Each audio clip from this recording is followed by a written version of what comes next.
Bonsoir à tous, bienvenue sur Monaco Info. Si vous nous rejoignez, voici les titres de l'actualité de ce samedi 25 octobre. Le grand départ de la Vuelta 2026 aura lieu à Monaco. Le parcours a été dévoilé aujourd'hui.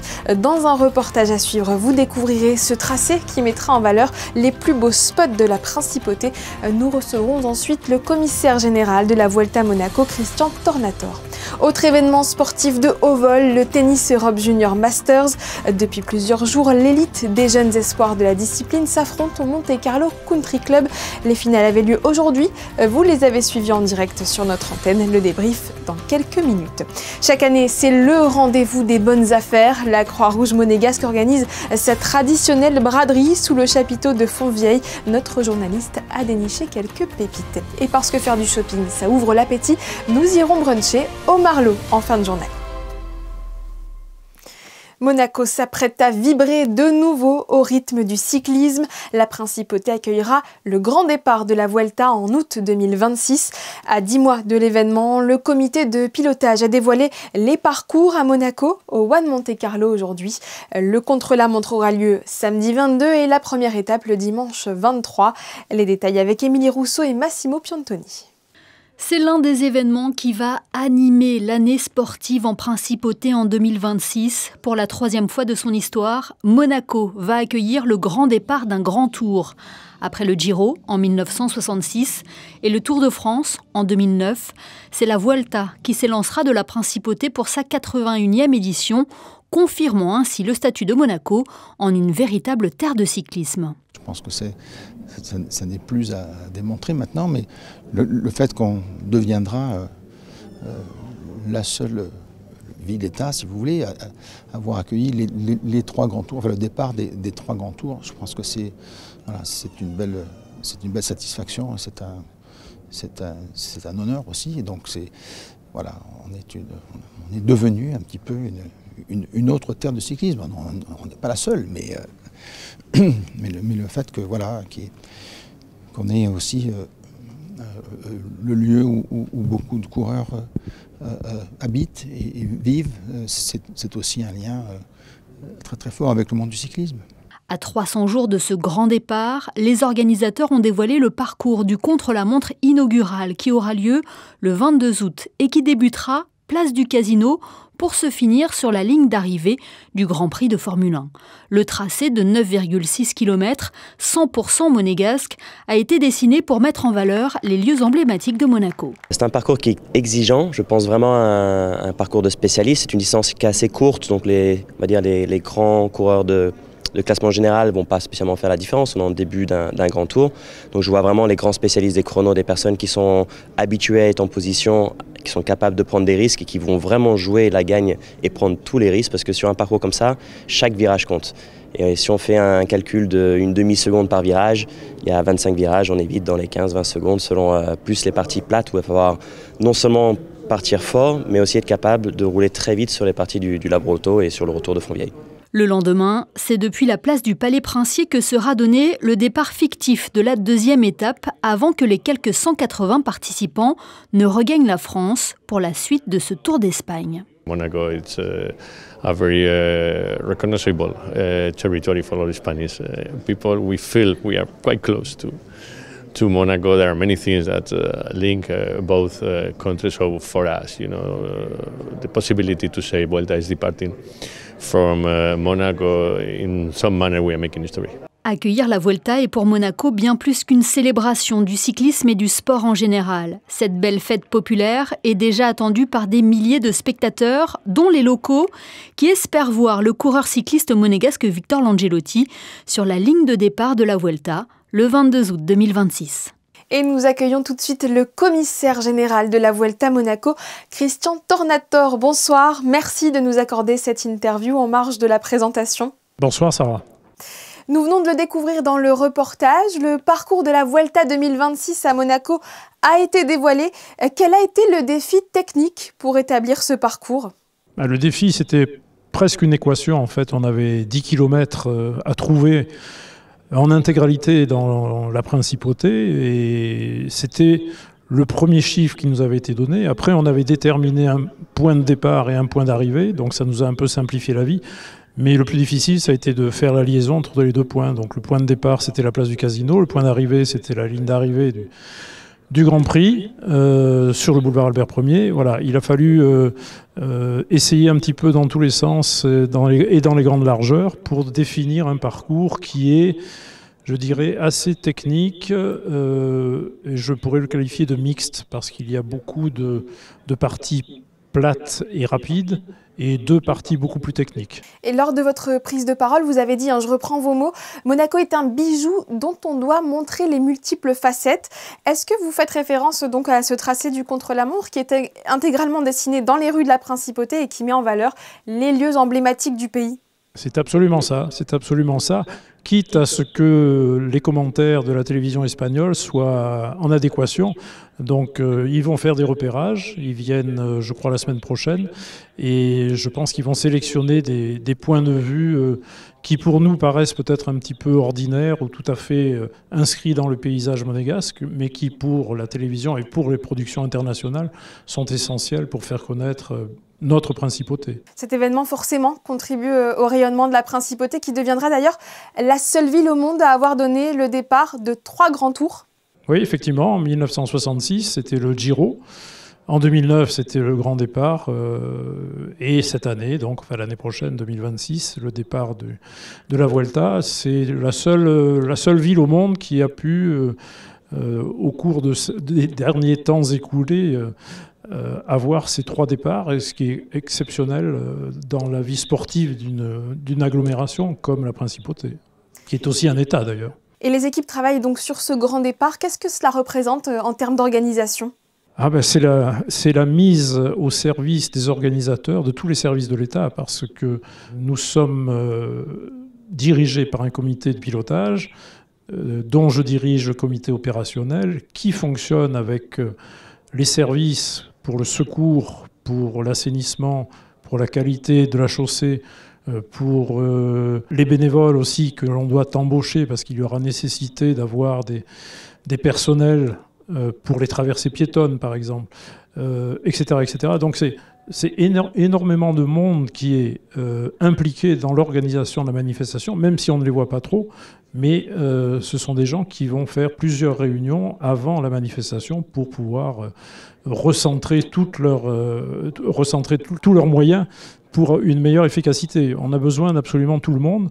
Et c'est vrai que c'est Monaco, c'est le ministère d'État, c'est le département de l'Intérieur qui organise cette manifestation. Ça n'est pas un club sportif, c'est l'État.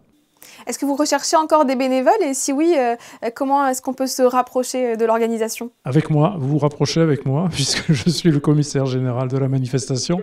Et je centralise toutes les informations depuis nos amis organisateurs espagnols et les services de l'État auxquels je fais plusieurs réunions, parce que nous avons des cellules thématiques qui reprennent tous ces services justement pour pouvoir travailler de façon coordonnée à longueur de période. Nous sommes à 300 jours du départ, donc vous voyez, il reste quelques mois, mais ça n'est jamais assez.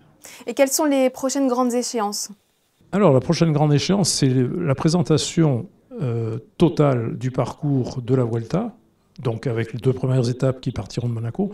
Ça se produira le 17 décembre à la Salle des Étoiles, et c'est la radio-télévision espagnole qui fera le reportage en direct, puisque c'est aussi une émission qui inclut un spectacle pas forcément sportif, ça peut être dynamique, ça peut être des danses, ça peut être des chants.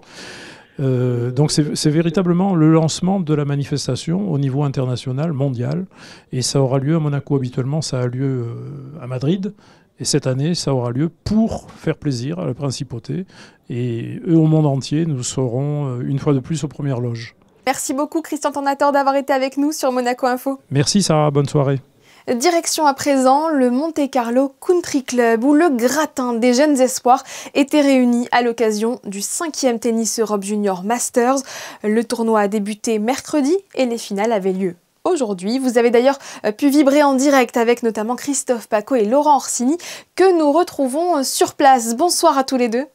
Oui, encore une très belle semaine effectivement ici au Monte Carlo Country Club avec la conclusion, les grandes finales, 4 finales aujourd'hui pour les moins de 14 ans, garçons et filles, comme pour les garçons et filles de plus de 16 ans ou 16 ans à peine, et on l'a vu aujourd'hui.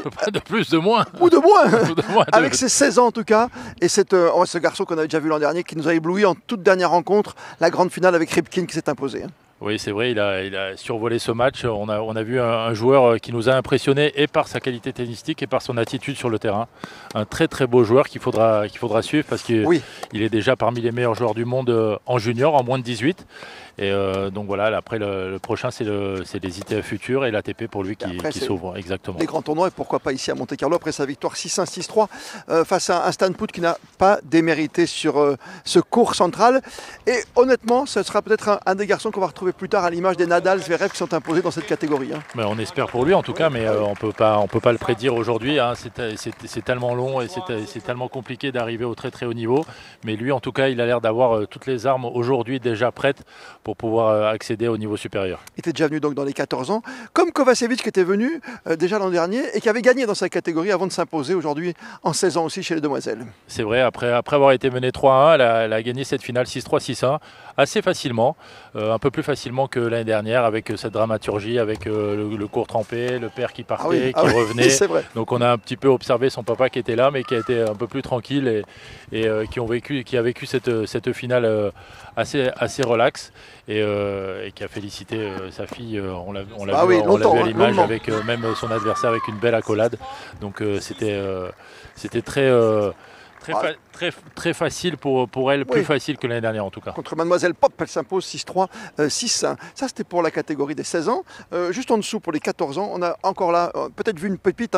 On verra bien parce qu'il y a la croissance, il y a le physique, il y a le mental bien sûr. On a vu le petit Raphaël Pagonis s'imposer 4-6, 6-4, 6-3 face à Max Lorinczyk et ça n'a pas été si simple que ça, mais on sent qu'il y a du potentiel, Laurent. Oui, c'est vrai, ce jeune joueur grec là qui faisait figure de favori parce qu'il fait partie des meilleurs joueurs du monde déjà de sa catégorie d'âge, qui a eu un match difficile mais qui a réussi à l'emporter, qui lui aussi a déjà, même malgré le fait qu'il soit plus jeune, a déjà son tennis bien en place.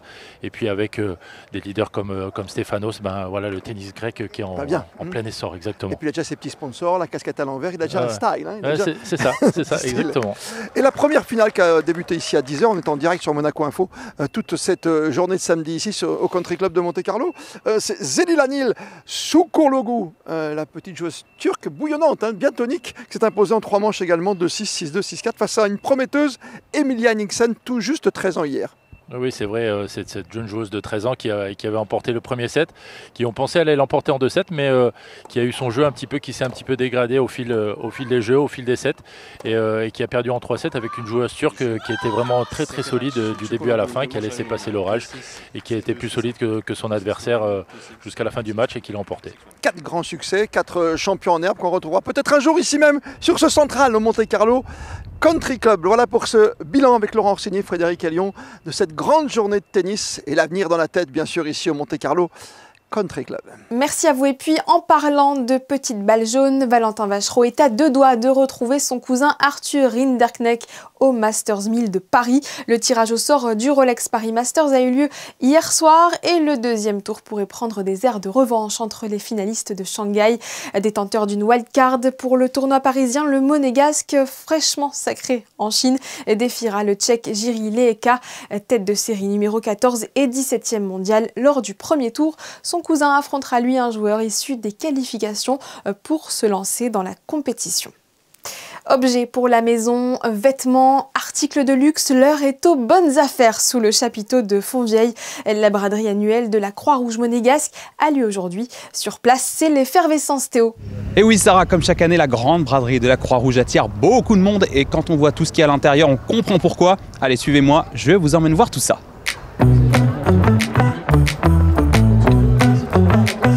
Quand on entre sous le chapiteau, on ne sait pas où donner de la tête tant il y a de stands et d'objets en tout genre de tous les côtés. Pour essayer de faire le tri, j'ai demandé conseil à Jessica au stand enfant. On a des puzzles, des jeux de société, des jeux pour les nourrissons, des jeux d'encastrement, du matériel de périculture aussi. Donc des chaises, un parc, des lits, des trottinettes, énormément de de choses pour la petite enfance et les adolescents. Vous en avez de partout, il y en a devant. Il y en a de partout, on ne sait plus où donner de la tête. Je ne suis pas certain d'y voir plus clair, mais merci Jessica, au moins vous ne manquez de rien. Les jouets pour enfants attirent beaucoup de potentiels acheteurs, mais les objets les plus plébiscités ici sont les vêtements de toute nature, de toutes les tailles, de toutes les couleurs et même de tous les acabits. Même le luxe s'invite à la braderie. Évidemment, s'il y a des vêtements, les chaussures ne sont pas très loin non plus. Le grand défi, c'est de trouver une paire à sa taille, mais surtout à son goût, ce qui n'est visiblement pas le cas de madame. Au total, 213 bénévoles ont répondu présents pour cette 21e édition avec beaucoup de choses à revendre. Pas moins de 800 cartons ont été acheminés ici, provenant de généreux donateurs, professionnels et particuliers. Les fonds récoltés permettront ainsi de financer les œuvres de la Croix-Rouge monégasque. C'est une grande fierté pour nous tous, pour l'organisation, pour les bénévoles. Il faut savoir que notre première braderie, j'ai regardé, on a atteint entre 15 et 17 000 euros la première année. On réalise vraiment de très beaux chiffres maintenant. Nous avons notre gala aussi annuel qui nous rapporte pas mal d'argent, mais c'est vrai que la braderie, ça sert à réaliser de beaux projets. Et c'est ça la magie de la grande braderie, on finance de bonnes actions et on est content de repartir avec ces petites trouvailles. Vous avez trouvé votre bonheur, vous? Effectivement. Qu'est-ce que vous avez trouvé de beau? J'ai trouvé des puzzles, un petit haut et puis un pull pour la rando au dos. Vous m'avez l'air ravi. Oui, non, je suis contente, il y a de beaux articles. J'ai trouvé quelque chose pour la cuisine, c'était génial, voilà. Vous avez trouvé tout votre bonheur en fait? Oui, que du bonheur et à des prix plus que concurrentiels. C'est unique. Quoi qu'il en soit, à la fermeture des portes, la grande braderie annuelle de la Croix-Rouge monégasque aura encore fait des heureux. D'ailleurs, moi aussi, j'ai trouvé mon bonheur. Une belle trouvaille. Et c'est également auprès des bénévoles de la Croix-Rouge que s'est rendue notre correspondante aux États-Unis. Apprendre à sauver des vies, c'est essentiel. Dans la chronique US cette semaine, Alexandra Pani, vous vous intéressez à la formation des diplomates de la mission permanente de Monaco à l'ONU. Saviez-vous que chaque année aux États-Unis, la Croix-Rouge américaine forme près de 3 800 000 personnes au premier secours? Acquérir les gestes essentiels pour faire face à diverses situations d'urgence, c'est là tout l'objectif de cette formation suivie par ces diplomates monégasques en poste à New York. 1, 2, vérifier, appeler, soigner, savoir quoi faire dans les premières minutes d'une situation d'urgence est souvent déterminant pour la victime. Le taux de survie en cas d'arrêt cardiaque diminue de 10% pour chaque minute sans réanimation. Please call 911. Being your own first responder in an emergency is one of the most important skills that you can have because, especially in New York City, we certainly understand that emergencies can happen anytime, anywhere, and basically recognizing there's certain things you always want to understand in an emergency. That's how to recognize the difference between when someone is having a heart attack versus when they're in cardiac arrest and you need to do CPR on them. How to take care of someone who is drowned, for example, and those critical time urgent life-saving steps that you can take to save someone's life. La majorité des accidents se produisent dans un cadre privé. La formation augmente les chances de pouvoir venir en aide à un proche, un enfant qui s'étouffe, un parent qui chute ou un ami qui perd connaissance. Et si dans l'immédiat vous n'avez pas le temps de suivre une formation en présentiel, des alternatives sont disponibles pour apprendre les gestes de base. I highly recommend on the internet, there are lots of places you can find that information. There's also many organizations where you can take a class, and getting the certification in basic CPR is one of the most important life-saving skills that you can have, and I certainly recommend.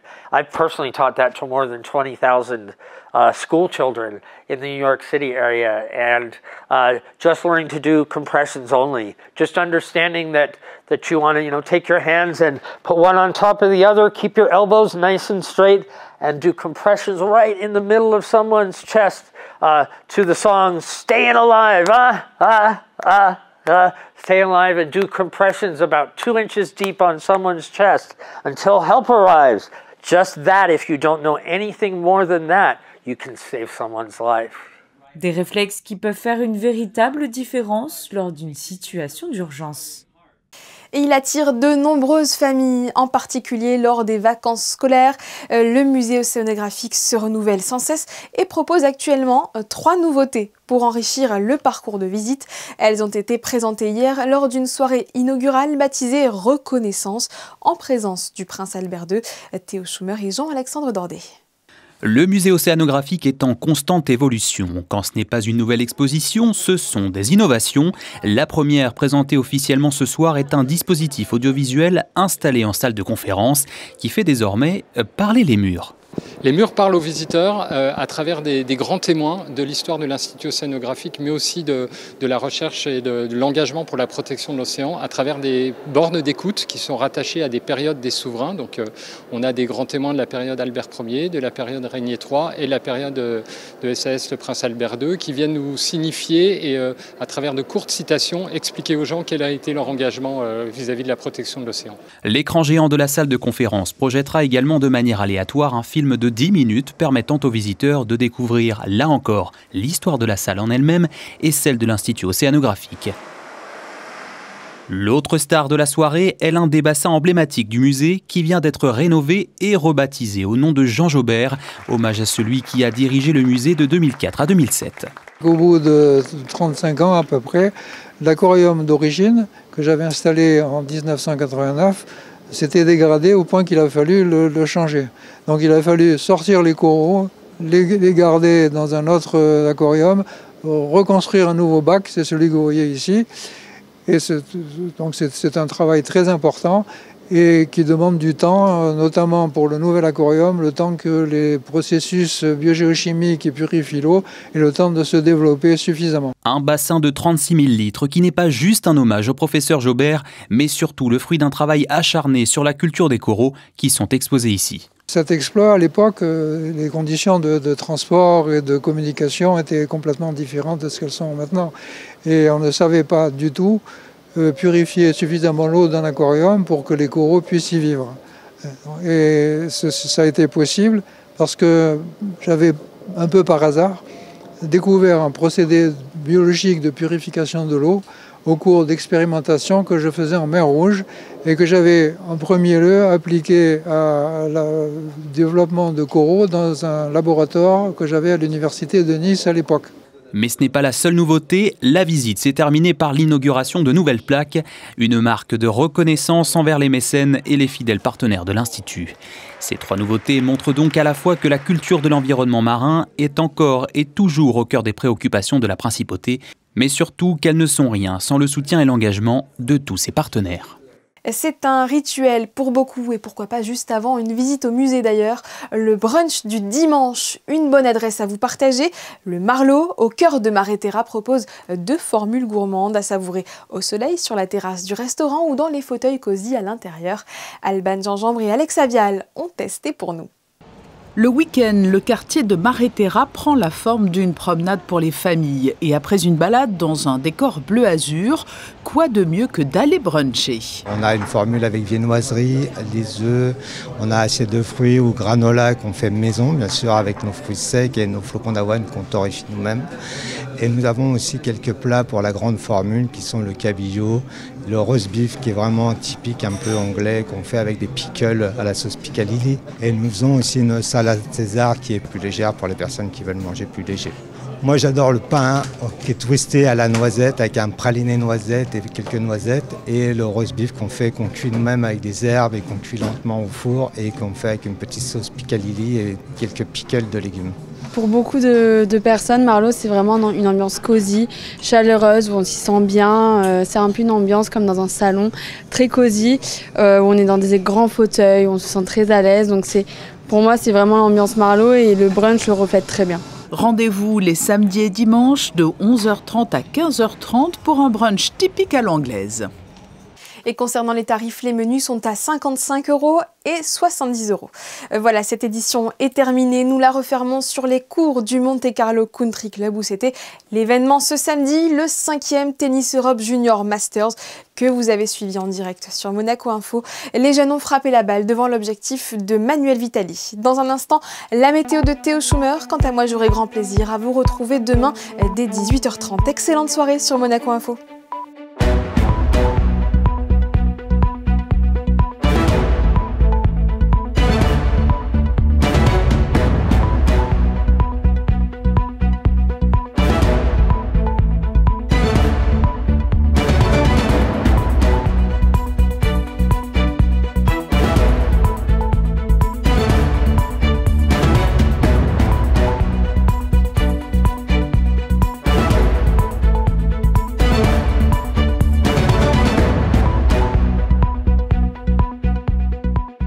Retrouvez la météo avec Suisse Courtage, votre partenaire de confiance en assurance à Monaco. Protection sur mesure pour particuliers et professionnels.